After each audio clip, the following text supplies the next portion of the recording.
Mga kaibigan, may good news para sa lahat. Kung gusto nyo nga makabasa ng mga balita tungkol sa Mindanao, wala nang iba kundi ang Mindanao Examiner newspaper. Mindanao ang sirkulasyon, Mindanao ang balita. Ang Mindanao Examiner sa Basilan, Sulu at Zamboanga. Gumawa na rin ito ng mga independent films at ABP, audiovisual presentation, at may photography at video services pa. Bisitahin po natin ang kanilang website sa MindanaoExaminer.com o tumawag sa 9925480. Marami po salamat. Kaya natin to.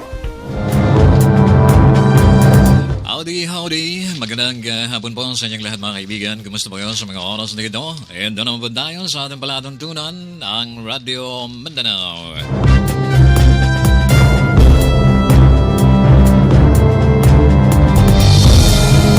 Diyan sa lungsod ng Zamboanga, binabati natin ating mga kababayan, mga Jambagano na nandiriyan po sa Zamboanga. Magandang hapon po sa inyong lahat diyan. Kita ko sa Dasilinga.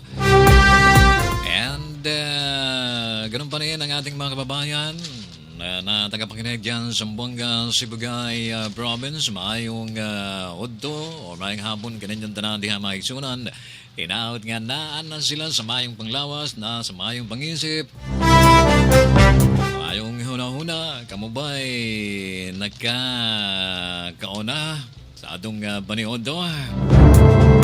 Kinahanglan bitaw pagabot og alas 12, kinahanglan magkaunta kay di kanin ta magkaon makabuang na do. Kusog lang gihapon ang atong signal daghang naminaw diha sa Zamboanga del Norte. Kamusta mo karong adlaw? Og labi na diha sa Triple SB. Daghang naminaw diha. O diyan sa mga diyan ng sindangan pastilan diyan ng si Ayan labi na dyan diyan sa Dipolog City o diyan sa Dapitan City abil ng Johnson ng Cotabato City Central Mindanao mga kaigsunan gusto lang hapon ang atong signal diyan Basilan Province. Salam doa doon to sa mga kakampungan na ito kalalasan na doon Sulu. Binabati natin ating mga kababayan dyan sa Sulu, mga tausog. Maunga kita ng mga wag doon. Muna-murahan din na kamo rin doon hayan. Labi-labi na ito na Governor na ito, Governor Toto Dan. Pati na rin ang kanyang mga kasamahan diyan, pamilya. Iba na si mga rayat nila rin nun hayan. Of course, ang dawi-dawi, ang lakas ng alive natin diyan. Lalong-lanaw po diyan sa Bungaw. Umasenso po yung dawi-dawi, ano po. Ganun pa rin diyan sa Sabah, Malaysia. Ang lakas din ng alive natin diyan. Siyempre, ito pong inyong lingkod. Kalili po ng ating regular na anchorman si Alessindo. Busy po ang tao na yan. At dapat matapos ang ikangang work. Sa araw na ito, hindi po maiwasan. Kailangan matapos po ang work. Kaya overtime ang ating anchorman si Alessindo. Samantala, hindi po ang kanyang kahalil. Si Abdel Diza, inanayahan namin kayo na makinig hanggang alas 3 ng ating palatuntunan. Bueno mga kaibigan, live na live po tayo sa Facebook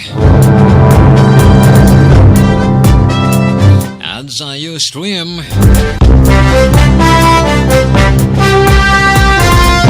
And napapagaligiran po tayo ng dalawang magagandang dilag. Sila po ay mga OJT natin. Graduate na po ito sila. And syempre mga maskam student. At maririnig natin sila ngayon. Mula ngayon at hanggang sa ibang mga araw, ibang mga taon dahil magiging mga announcer po ito sila.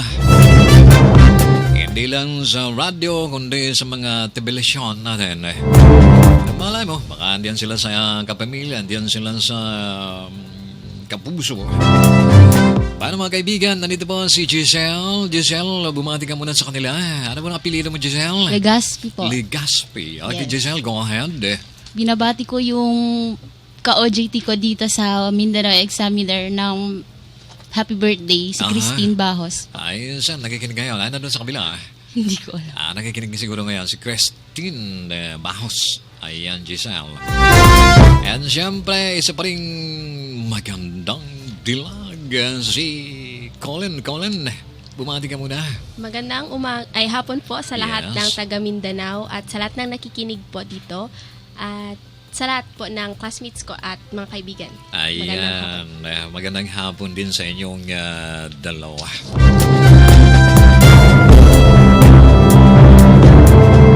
Medyo mainit po ang panahon mga kaibigan and mamaya't uulan na naman. Kung minsan sa gabi uulan, sa tanghali, sa umaga uulan. Dahil ay sinasabi nilang wet po tayo ngayon. Wet season, di ba? Ano ba yung sinabi ng pag-asa? Meron ka diyan? Meron kang balita dyan tungkol sa pag-asa? Ayan, mamaya-maya ang konti, Giselle or Colin, ay kangang mayroon tayong bulletin mula sa pag-asa.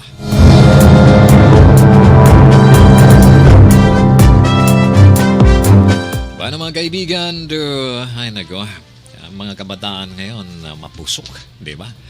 Mga kabataan ngayon, mayroon tayong bulletin dyan mula sa pag-asa. Giselle? Mayroon? Ayan. Sige daw, para marinig ng ating mga kababayan kung ano bang gagawin nila. Maulan ba? Mamaya habo? Ano ba? Sa linggong ito, maulan ba? O ano ba? Sige daw. So, ayon sa pag-asa, inaasahan pong magiging ulan ngayong linggo. Gayong linggo na ito. Opo. I see. So, ayan, maraming salamat sa Giselle dahil yan sa Intertropical Conversion Zone, di ba? Okay. So, maulan ang ating kalibutan din sa Mindanao, din sa Mindanao, mga kaigsunan. Hindi lang dito sa Mindanao, buong Pilipinas siguro. And magkaroon po tayo ng tag-ulan sa linggong ito. So, alam na po natin kung anong gagawin natin. Magdala po tayo ng mga panangga, ng sombrero, ng payong. At masyado po tayong mapagmatyag sa ating kapaligiran. Lalong-lalo na po nakatira yan sa mga bulumundukin. At sa malapit yan sa mga ingon silang masuba. Kaya usay mo, apaw nin suba, mga kaigsunan. So, kidahalan magbantay-bantay buda. Palamatyag po tayo mga kaibigan. Diba? But anyway, ganyan talagang panahon ay tag-ulan sa linggong ito. Makakaranas po tayo ng ulan sa linggong ito. Tulad na nabanggit natin kanina mga kaibigan, kung minsan ito kasing mapusok mga kabataan ngayon. Diba? Doon nga sa nangyari nun sa Josepina yun, Giselle, di ba? Ano bang nangyari dun sa Josepina? Saan ba yung opisina? Sa Sambuanga del Sur, no? Sa Sambuanga del Sur po, Oo. sa Barangay Dawa, sa Sa Josepina. barangay Dawang opisina. Ano nangyari? Yung ayon sa police report, isang batang natagpo ang patay dahil nga po sa pagbubuli ng kaibigan niya. Dahil dahil sa pagbubuli ay paano niya pinatay? Binaril, sinaksak, basta pinaday niya, ano? Opo. Or pinalo ba? Di ba? Pinalo sa ulo ng 3 beses. Ay, nako. So, ayan mga kaibigan, dapat mga magulang po natin ay bantayan po natin ang ating mga anak, di ba? Kung minsan nabisitahin naman natin sila sa eskwela natin, di ba, Giselle? Tama, Kasi ang tama, hirap-hirap po na kung minsan na yung palang mga anak natin na sabagay, dala ka pa, di ba? Magiging ano ka rin, nanay. Okay? And dapat mga magulang po natin ay kung minsan pupuntahan natin ang ating mga anak sa eskwela, ano mga problema nila, o ano ba, di ba? Kausapin natin mga teachers natin. Baka may problema yung mga anak natin, di ba, Giselle, no? Opo. Tulad ng ganyan, laging binubuli, di ba? Laging binubuli, siguro, nainis na, tama-tama, nandun sila sa, umuulan yun, di ba? Nandun sila sa may, sa bunga panaday, ang tapahan bitaw. Ay, yung ano yung coconut dryer, di ba? Doon sila nagpahulaw-hulaw dito sila sa tapahan. No, marunong ka man ng Bisaya? Hindi. Ay, see. You lose 1/3 of your life.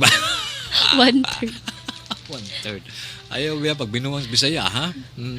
Okay, so Kaya nasa magulang po talaga. Kailangan Ay, bantayin nila yung anak. Pag galing sa school, bantayan nila. Kung medyo iba na yung kinikilos nila, kailangan nilang kausapin, tanungin kung ano yung problema, ganun po. yes, totoo yan, tama yan. Kung minsan kasi dahil sa masyadong busy ang mga magulang, wala nang panahon sa mga anak na. Kung titingnan, kung kaya parang wala lang pagdating ng mga bata sa school. Wala lang. Karamihan sa mga nanay ngayon, ganun. Yun, Parang wala nang pakialam minsan. wala nang pakialam minsan, no? Oo, basta ang akala nila, yung mga anak nila ay nandoon sa school, nag-aaral, ganito, ganyan, hindi nila alam, binubuli Kadalasan na pala, nasa diba? internet cafe. Ayan, isa pa Yun. yan. Hingi kunwari ng baon. Yung pala, nandun sa mga internet, naglalaro ng mga ano-ano dyan, di ba? Kaya kung minsan tayong mga magulang ngayon, pagmatyag po tayo sa ating mga anakis, kung minsan, iba na pagdating sa mga high school natin, mga kabataan natin high school, pagdating sa bahay, nagsusukan na, ano ba yun? Tumawan siya, di ba? Okay. Ano mga kaibigan, ang oras po natin ay 15 sandali magalagpas ang alas 2 ng hapon. Dito pa rin sa ating palatuntunan ang Radio Mindanao. Abdel Dinso with Giselle and Colin. Ay, naku, mayroon din tayong balita dyan, Colin, tungkol doon sa, ano ba yun? Minor pa rin, di ba? minor. Ano ba yun? Ano bang nangyari doon sa bata na yun? Ayon dito sa balita, Oo. doon sa barangay Pamukutan, Zone 4, nung nakaraang Sabado, Diyan sa Sambuanga City. Opo, dyan, Okay. dito dun sa mga city, sabi dito, may isang teenager na naaresto dahil binaril niya yung kanyang kapitbahay. Ah. Ayon dito, meron silang parang alitan nung una, tapos pumunta yung, agad, ito pala yung pangalan ng Sino yan? biktima, si Jaime Bautista Emmanuel, 65 years old. Uy. At yung teenager naman ay si Jesrick Reyes E. Casimiro, 19 years old. So, bata pa. No? Tapos, ganito yung, bago sila nauwi sa barilan, pumunta yung binata doon sa bahay ni Bautista para Oo. batuhin siya. At pinagalitan siya naman ng matanda. Oo. Ang nangyari ngayon, bumalik yung binata at binaril. Pero hindi naman nasaktan yung matanda. Hindi tinamaan. Opo, hindi naman siya tinamaan. Pero, inaresto pa rin talaga yung bata. Ayun si, so 19-year-old, muntik na niyang binaril niya yung matanda, 65 years old, pero hindi naman tinamaan gamit ang carbine. Ano yan? Carbine? Carbine M1 rifle Carbine yan. with Okay. serial number 3443660. Nako, pagkatayaan nila yan ng loto na yun, no? So, yun ang nangyari mga kaibigan. And, ay, nako, mga sinasabi nga nila, talagang mga kabataan po natin ngayon ay talagang mapusok, ano? Yung isa naman, yung report ni Jensen dahil sa pambubuli. Yun naman, pinagalitan lang ng matanda. Ay nagalit. Binaril niya yung matanda. Mabuti lang siguro yung matanda may pagka-Bruce Lee. Naiwasan na yung bala. Ay, nako.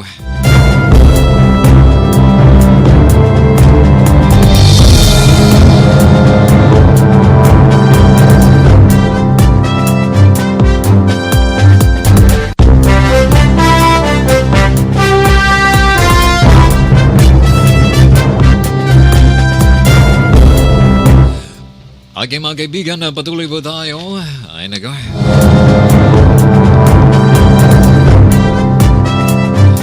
And balita po natin mga kaibigan sa Marawi City. Labis po na kinaalarma ng Armed Forces of the Philippines or AFP. Mga sundalo ang ulat na pinupuwersa umano ng Mounted Terror Group ang mga bata. Hindi pa patapos yung labanan dyan sa Marawi City, mga kababayan. Kaya pinupuwersa po umano ng Mounted Terror Group itong mga kabataan po natin, kaya na labis na naalarma po ang ating mga kasundaluhan. Pinapuwersa umano ng mga Mounted Terror Group ang mga bata at iba pang bihag nito para makipaglaban sa tropa ng gobyerno sa Marawi City.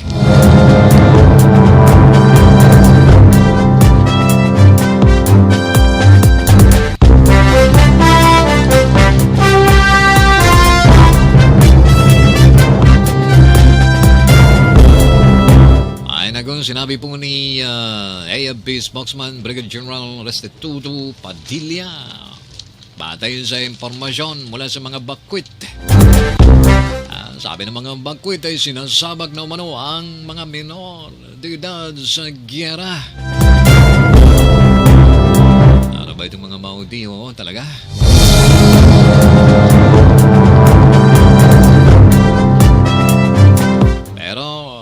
Sabi po ni General Padilla, ginagawa ng mga sundalo ang lahat ng kanilang magagaya upang mapigilan ang casualties sanay ng mga kabataan. So dapat pigilan po natin yan, mga kaibigan, mga kababayan po natin. Kung minsan kasi, dahil sa money, gayon pa man, sakaling armado ang mga bata, susubukan silang disarmahan, pero didepensahan din ng mga sundalo ang kanilang sarili. May hawak ng baril yan eh.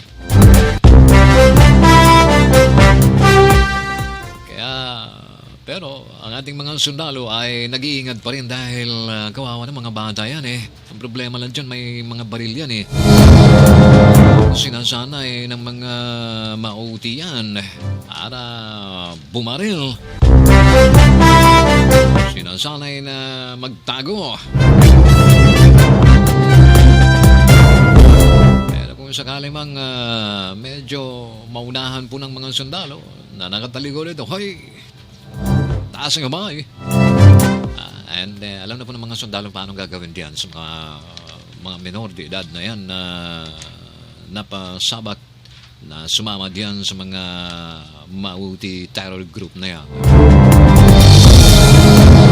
And tiniyag din muli ni Padilla na tuloy-tuloy ang pagsusumikap ng tropa ng gobyerno na sagipin ng mga sibilyang naipit pa rin sa krisis sa Marawi City.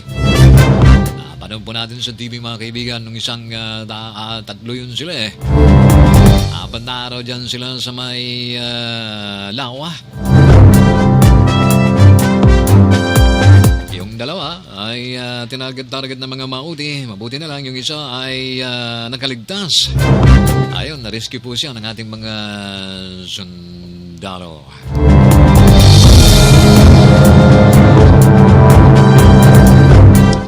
Ngayon, yun sa kanila, may mga residente pa rin nasa loob ng lungsod.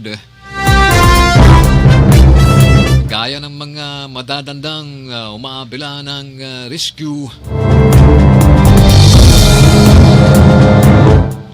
Sa pinakabagong update sa sitwasyon dyan sa Marawi City, mga kaibigan, umabot na po sa 379 na terorista mula sa grupong ISIS Mauti na napapatay habang 88 naman ang nalagas or killed in action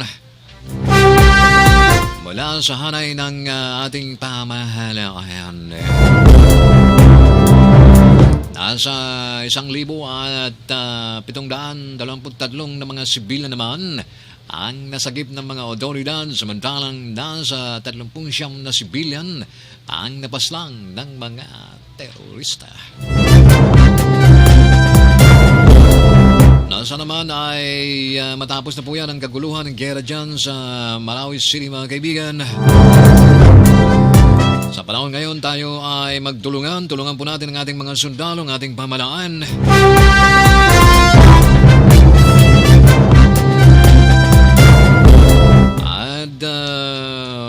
ikagang mabigyan natin ng lunas at mabigyan natin ng sapat na pondo, sapat na pagkain, sapat na tulong ang mga bakwit.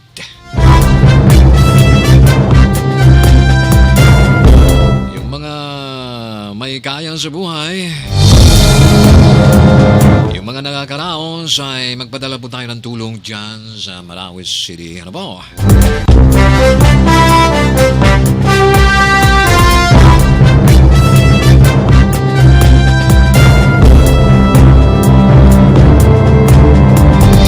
Paano mga kaibigan, 25 sandali mga lagpas ang alas 2 ng hapon. Dito pa rin sa ating palatuntunan ang Radyo Mindanao. Balikan po natin ang ating nagagandahang mga dilag, mga kaibigan. Giselle, may... anong mayroon dyan? Yun nga po, yung dyan sa Zamboanga, Zamboanga City sa may Labuan, kung saan itong si Nonito de Guzman, 52 years old, kasal, kung saan pinapaniwala ang nahulog kasi nahulog dahil nga siguro sa madulas yung daanan. Nahulog? Last Saturday po. Nahulog saan yan? Nahulog sa sa may bangin. Sa may bangin habang naglalakad siya o ano? Habang nagmumotor. Nagmumotor? Oo. Oo. Teka. Hindi ko maintindihan ang biktima na yan ay habang naglalakad siya sa daan, namamasyal sa daan, o ano ba, ay bigla siyang nahulog dahil sa madulas, maulan. Maulan. Umuulan, and then nadulas siya, nahulog siya sa may kanal, sa bangin, o ano ba, anong nangyari sa kanya? Nahulog sa may... Hindi man sinabi dito. Dito, may follow-up sa akin. May follow-up ka? Sige, mabuti yan na. Yun na nga, para mas maganda yung dalawa, di ba? At least, kung hindi makuha ng isa, at least mayroon namang isa. Okay, ano yung follow-up mo, Colin? Ano siya, yung malakas talagang ulan dyan sa Labuan, Sa Zamboanga Labuan, City. Tapos, may dala siyang kawayan papunta sa bahay ng kanyang nanay.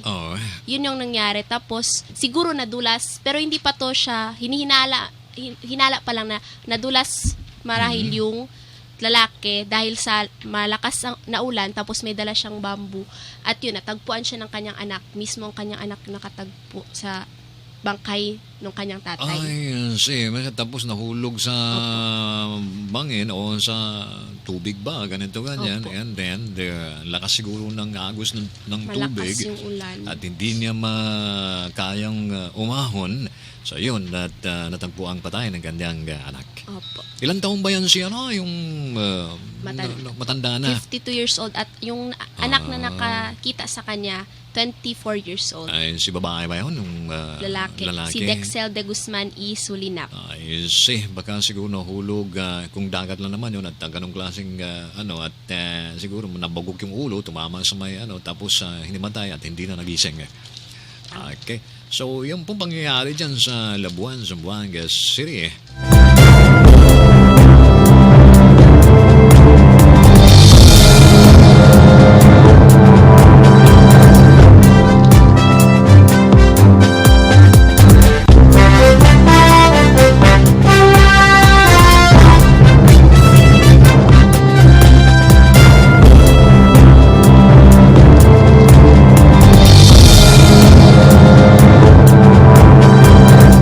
Mga kaibigan, ang oras po natin ay ganap ng 27 sandali, magalagpas ang alas 2 ng hapon. Raymond, halika muna. Hindi gumalaw ang ating internet.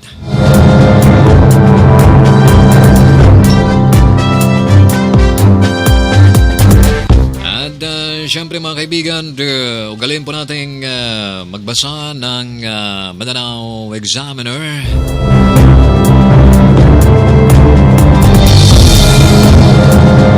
At kung gusto po ninyo magpa-advertise, wala na iba kung hindi ang ating Mindanao Examiner, the regional newspaper. Marami po dyan sa ating palengke, sa ating mga newsstand. Ang ang sirkulasyon po yan ay dito sa dyan sa lungsod ng Zamboanga, dyan sa Western Mindanao, ARMM, Central Mindanao, Visayas at saka Manila. Doon nga sa Metro Manila mga kaibigan dyan sa Taguig. Pagdating ng newspaper na yan, Mindanao Examiner ay maubos agad. Ubus ka agad, umantagin mo sa 5,000 kopya na ay ubus ka agad mga yan. Naghahanap pa yung mga bitin, yung mga kasama po natin.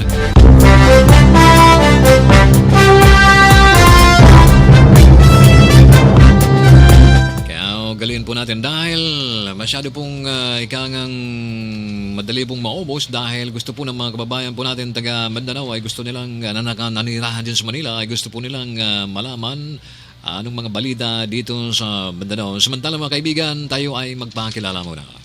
Mga kaibigan, may good news para sa lahat. Kung gusto nyo nga makabasa ng mga balita tungkol sa Mindanao, wala nang iba kundi ang Mindanao Examiner newspaper. Mindanao ang sirkulasyon, Mindanao ang balita. Ang Mindanao Examiner sa Basilan, Sulu at Zamboanga. Gumawa na rin ito ng mga independent films at ABP, audiovisual presentation at may photography at video services pa. Bisitahin po natin ang kanilang website sa MindanaoExaminer.com o tumawag sa 9925480. Marami pong salamat. Kaya natin to.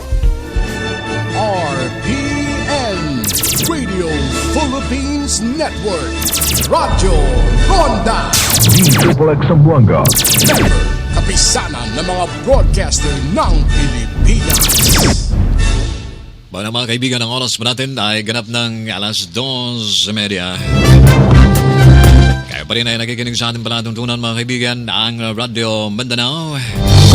Abdel Disa lang gihapon at kasama natin ang dalawa natin nagagandahang mga dilag si Colin at saka Jason.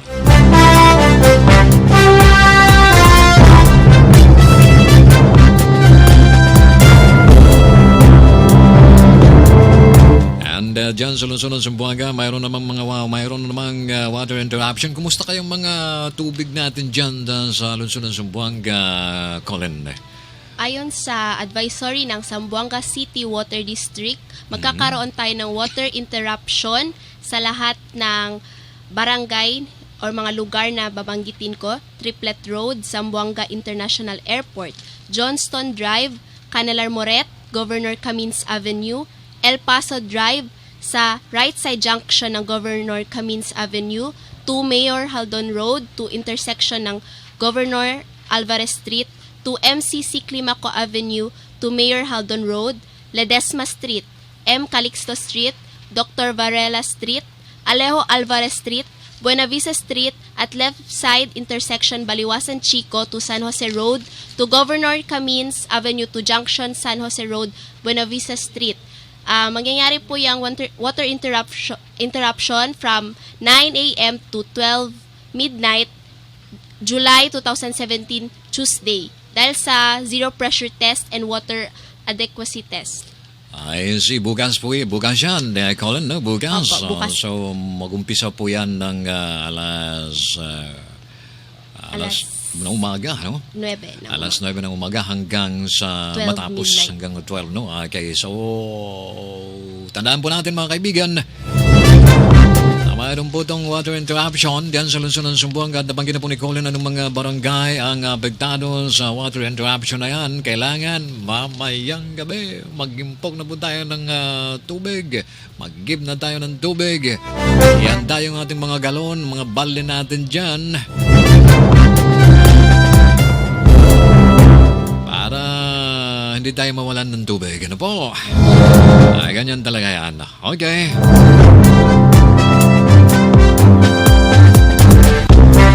Ako, umenta po sa sahod ng mga guro. Alam mo, yung mga teacher na yan, diyan ako humahanga. Kung ako'y mayaman lang, lahat ng teacher ay lilibrin ko sa sakyan, lilibrin ko sa lahat ng pangangailangan nila. Umento sa sahod ng mga guro. Inasang mapasama sa 2018 National Budget. Next year po yan. Ito si Giselle, may balita ka dyan, Giselle? Anong mayroon dyan, Giselle, na nasagap mong balita dyan sa lungsod ng Zamboanga? Alam mo, itong mga OJT na to ay talagang masipag maghanap ng balita. Marami silang tulad nung balita na kanina doon sa Usipilang, layo-layo, nakuha mo na. And then, yung water interruption, at saka yung, ano pa yung nakuha ni Colin kanina, kaya masigasig itong mga OJT natin, di ba? Okay, so, Colin, anong marami ka, nakita ko marami kang balita kanina eh. Anong mga, sige daw, parang pakinggan natin eh. Ayon sa Vice Presidente sa Office of Legislators, with a total of 750 bags sa National Food Authority. Ayon sa kanya, kay Jason Laureano E. Aquino, na meron silang tamang supply ng stocks ng pagkain para sa mga evacuees dyan sa Marawi. So, wala silang dapat ikabahala kung problema man sila sa pagkain. Ganun. I see. So, magandang balita yan, ano? So, kung sakali mang hindi sila maubusan ng pagkain, marami pa rin silang mga stock na para ilaan doon para sa ating mga kababayan, mga bakwet, mga nasalanta ng gera dyan sa Marawi City. So, ganun pa man, inanayahan natin ang ating mga kapatid na dagdagan pa natin ang tulong. Kung nakikita po natin, may mga pagkain, ibang mga tulong naman ang pwede nating gawin diyan ay umpisa na natin at para naman sa ganun ay matutuwa at makatulong po tayo sa mga kababayan po nating nasalanta o mga kababayan po nating biktima ng karahasan, lalong-lalo na po dyan sa Marawi City. At marami pong problema ang Pilipinas, sa bagay parang sinasabi nila Philippines is under siege. Dami nating problema. Ayun, yung latest naman, yung lindol, di ba? Diyan, lindol, nako. Diyan sa may Visayas. Sa may Visayas area, mga kaibigan. Ay, nako. So, balikan natin mamaya itong magagandang mga dilag po natin. Dami pa nilang balita eh. So, aumento po sa sahod ng mga guro. Pinasasama ni na ACT teacher, Representative Antonio Tinio at Franz Castro. Sa 2018 national budget ang dagdag na sahod sa mga guro sa bansa.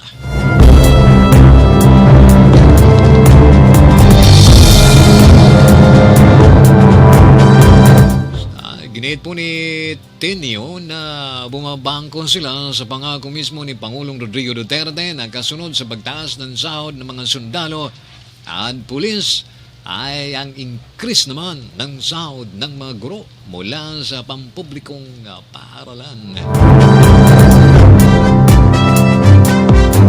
Kanila raw kasing kinabahala ang hindi pagsama sa 2017 Philippine Development Plan hanggang 2022.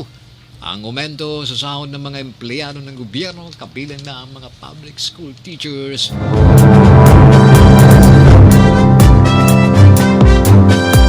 So mga teachers mo natin, hintayin natin at baka naman ay sa 2018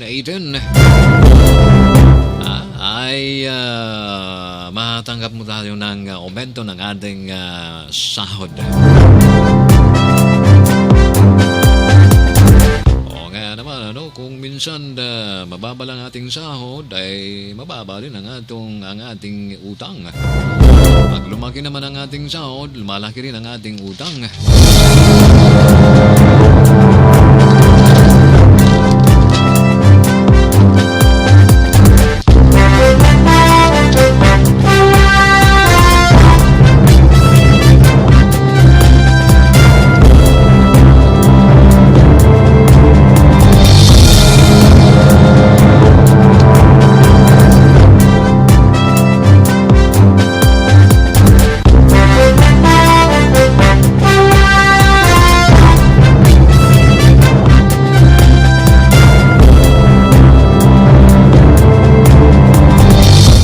Mga kaibigan, kayo pa rin ay nakikinig sa ating palatuntunan ang Radio Mindanao.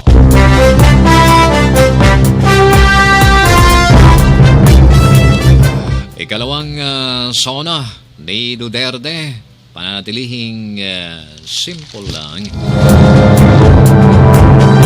Hindi naman daw magarbo.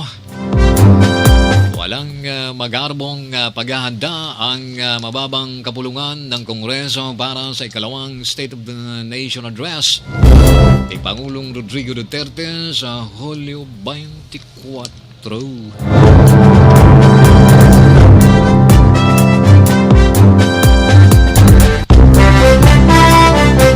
Sinabi po ni House Press and Public Affairs Bureau Director Maria Bernadette de la Cuesta, ito ay pagtaliman na rin ng kapulungan sa nais ni Pangulong Duterte na panatiling simple ang ikalawang sona nito.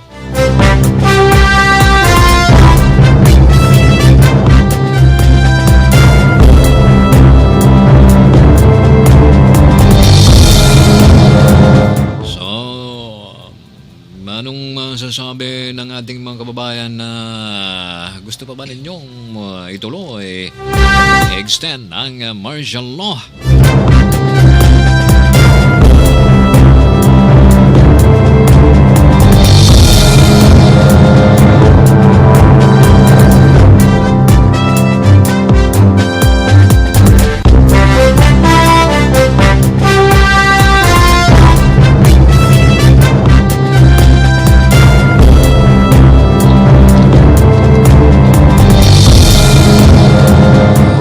Anyway, mga kaibigan, ay hinihintay pa rin ng ating mga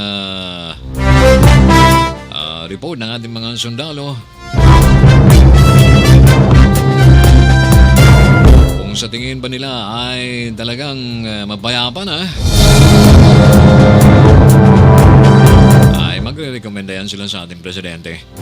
So, bahala ng ating presidente kung ano yung labasan po ng rekomendasyon ng ating Armed Forces of the Philippines. Balik po tayo sa dalawang nagagandahang mga dilag natin. Ikaw, Colin, marami kang balita kanina. Nakita ko rin Diba? Ano yan? Ano pa yung dala-dala mong balita para sa kanila? Ito sa mga gustong pumasok sa pagpupulis o yung mga kapulisan na gustong ma-promote. Ayan, maganda yan. Sabi dito, anong sabi? ngayong taon, dito pa rin sa Zamboanga, dito pa rin ang venue para sa Police Promotional and Police Entrance Examinations para yan sa buwan ng October 22. Dahil kasi ito sa request ng ating mayor na si Mayor Beng Climaco, sabi niya, dito na lang sa Zamboanga ang venue para sa exam dahil marami daw examinees ang maraming examinees ang magte-take para dito sa examination ng promotion at entrance exam para sa pagpupulis. Dahil komportable sila rito, kaysa ibang lalawigan. Sinabi niya yun sa National Police Commission o NAPOLCOM. Sabi naman ng NAPOLCOM Regional Director, tama daw yun na dito na lang sa Zamboanga City dahil nung sa Pagadian, medyo nahirapan yung mga examinees para bumiyahe pa papuntang Pagadian. Yes, sige. So, kasi karamihan sa examiners natin galing dyan sa Zamboanga City, Opo, madami talaga. Marami, Kaya dito na lang. Kaya dito na lang iniheld. Maganda yan. Ang PNP Promotional Examinations at ang PNP Entrance Examination ay nakaschedule sa October 22, 2017. At ang online application ay sa August 1 to 4 at ang period of filing application ay sa August 29 to September 25. Para sa promotional examination, ito ay para sa mga police officer, senior police officer, police inspector at police superintendent. Para naman sa online application scheduling, August 7 to 11 and August 14 to 18. At ang period of filing of application is on August 29 to September 25. So, para sa mas marami pang information or may mga katanungan kayo, visit nyo lang ang website ng NAPOLCOM, www.napolcom.gov napolcomgovernment.ph or i-visit ang kanilang office, Napolcom Regional Office at Veterans Avenue, Zamboanga City. Okay, thank you very much, Colin. Maganda po yan. At least, dito na, gaganapin yung ikangang entrance examination para sa mga pulis at yung itong promotional examination nila, di ba? So, dito na po yan gaganapin sa lungsod, diyan sa lungsod ng Zamboanga. Maraming salamat sa iyo, Colin. Ano po tayong 15 sandali na lamang po bago sa bidang alas 3 ng hapon. Giselle, mayroon ka pa rin balita dyan, Giselle? Hindi maubos ang balita itong dalawang bata na ito. Oh. Talaga. Matuto ang mga magulang nito, mga boyfriend nito. Sige daw. Kung naalala natin, di ba 60 days lang yung martial law dito sa Mindanao. So, ngayong darating na SONA ni Pangulong Duterte, yung inihikayat niya, yung hindi muna niya i-lift yung martial law sa SONA, bago yung SONA. I see. Ayon sa kanya, Bakit daw? bale, totoo na lang na muna yung pansin sa ibang mga bagay. Ganun. I see. So, sa tingin natin mga Giselle, ay wag mo nang ililift yung martial law dahil magulo pa eh. Di ba? Marami Magulo pang, pa. hindi lang dyan sa Marawi City. May mga ibang bands dito, probinsya dito sa Mindanao, talagang magulo. Di ba? Ay, nandyan lang yan sila. Medyo naglayo-layo lang yan sila dahil kangang martial law. So, hindi sila makalabas-labas ng lantaran dahil sa martial law. Pag-ilip yan, ay nako, talagang babalik na naman yan sila sa mga gawain nila na mas maganda ba siguro ay ganun muna. Pero ang sa atin lang naman ay opinion lang o ano ba, di ba? Walang personalan mga kaibigan. So, yun po mga kaibigan, ano po, no? And sa airstrikes po ng ating sundalo, malaking tulong po sa pag-neutralize sa high-rise snipers ng Maute, ayon po sa AFP. And iba pang balita, graduation rides sa MSU, giniit na gawin sa Marawi.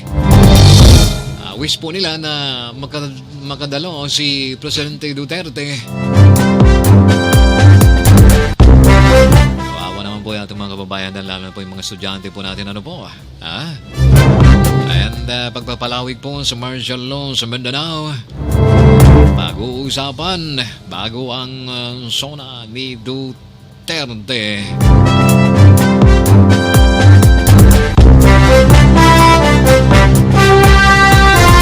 Sa isang panayam po mga kaibigan, sa unang araw pa lamang po ng second regularization ng 17th Congress ay maaprubahan sa pamagitan ng joint session ang resolusyon na nagpapalawig ng martial law declaration ng ating presidente. Yan po naman mga kaibigan pinangambahan po nila eh. Lalong-lalo po itong si Pugaw Representative Teddy Bakilat.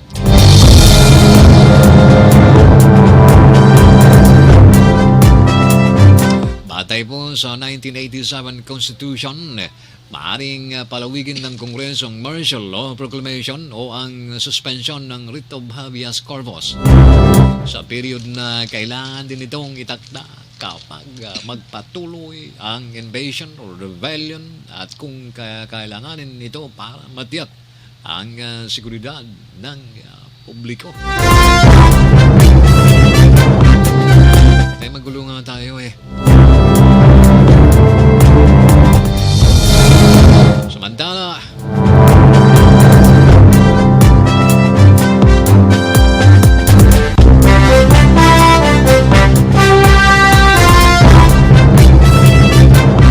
yung sinasabi nilang airstrike dyan sa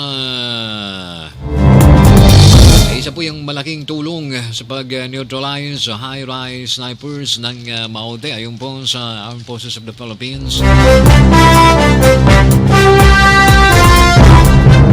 Andito po yung picture ni Colonel Joe R. Herrera at naging commander po natin ito. Kilalang kilala po natin ito.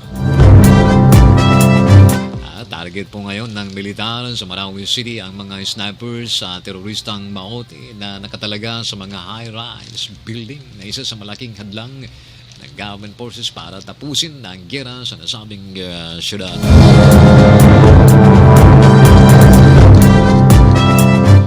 Kung wala lang sanang mga building dyan,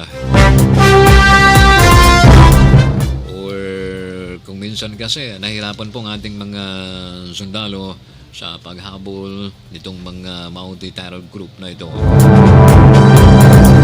Dahil diyan po sila alam po nila ang lugar, alam po nila ang terrain. Ayon kay Joint Task Force Marawi spokesperson Lieutenant Colonel Joe R. Herrera na ang dahilan sa paggamit muli ng militar ng airstrike ay dahil sa mga nakatalagang snipers ng teroristang Maote. Wala na po silang pinipili.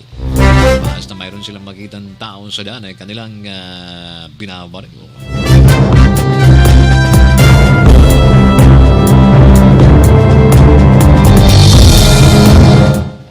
Paliwanag po ni Herrera na kapag hindi nila ginamitan ng airstrike ay lalong dadami ang casualties mula sa government forces. Binunyag din ni Herrera na tukoy na rin nila ang ilang mga defensive positions na sa ngayon ay subject ng kanilang surgical airstrikes. And binunyag din ng AFP na nasa 80 pang mga multi-terrorists ang nanatili sa Marawi at patuloy na nagipaglaban sa mga sundalo. Damo bagid. Damo pa mga multi-terror group dihan sa Marawi. 80 pa daw.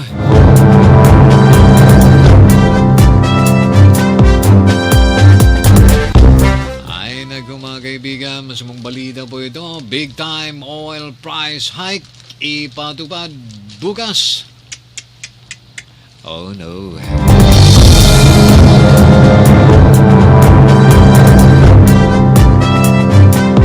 Alam ko marami pang balita itong dalawa eh. Masigasig nga eh. Yan, Jensen, mayroon ka pa dyan. Diba? O si Colin, mayroon ba kaya Colin? Sige daw, Colin. Ito si Colin, laging naka-smile. Tingnan mo po sa Facebook. Diba? Raymond, tingnan mo dyan sa yung monitoring dyan. Ang ganda nilang dalawa, no? Okay, Colin, go ahead. Kay dyan sa Baliwasan Tugusu, Zamboanga City, road widening. Sabi dito ng Ayaw nga pala kasi ang tagal-tagal ng pag-ano niyan dahil marami na pong napirwish yung mga motorista dyan dahil din sa road widening na yan. Okay, kailan ba yung matapos daw? Sabi ng DPWH 9 Regional Director Engineer George Sebastian, fina-finalize na nila ang road preparations at demolition ng mga apektadong buildings at bahay. Dahil ito sa tulong ng House of Representatives Committee on Public Works and Highways Chairman and District 1 Congressman Celso Lobregat.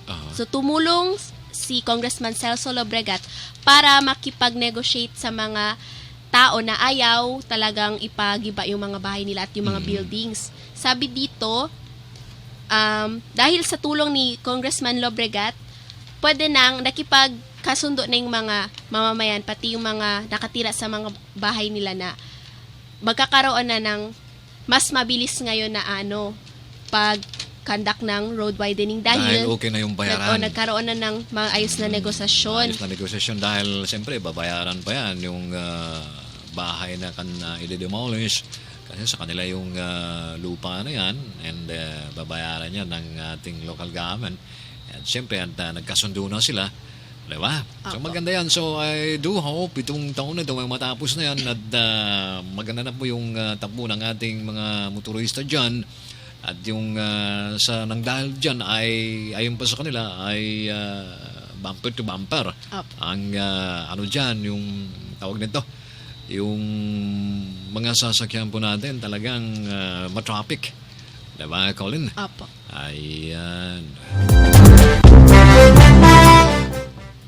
Ay, kinakapos tayo ng oras. Magpaalam na tayo, Jessel. Talagang, kailan ang balik nyo? Sa Webes po. Webes, ayan. Sige, magpaalam na tayo. Maraming salamat po sa pakikinig. Yan po si Jessel. You can do a magic, Raymond. Raymond, you can do a magic. ang natin by America. Okay, Colin.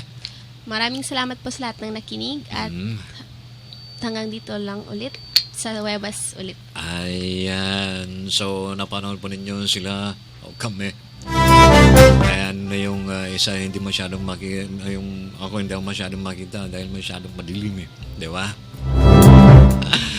Okay, so maraming salamat po mga kaibigan. Kayo rin, ang aming gangang maraming salamat sa inyong walang sawang pagpakinig sa ating palatuntunan, ang Radyo Mindanao. And sa ngalan po ng ating angkor naman, si Al Jacinto, of course, sa ngalan ng ating butihing governor ng Sulu, Governor Todo Tan, at ang ating Mindanao Examiner, the regional newspaper, of course, ang ating station manager na si Philip A. And of course, ang ating technical director, ang ating PA sa hapong ito, si Raymond. At diyan naman sa transmitter side, ito po ang inyong lingkod na sabing maraming salamat and may God bless us always. We love you. Bye-bye and take care.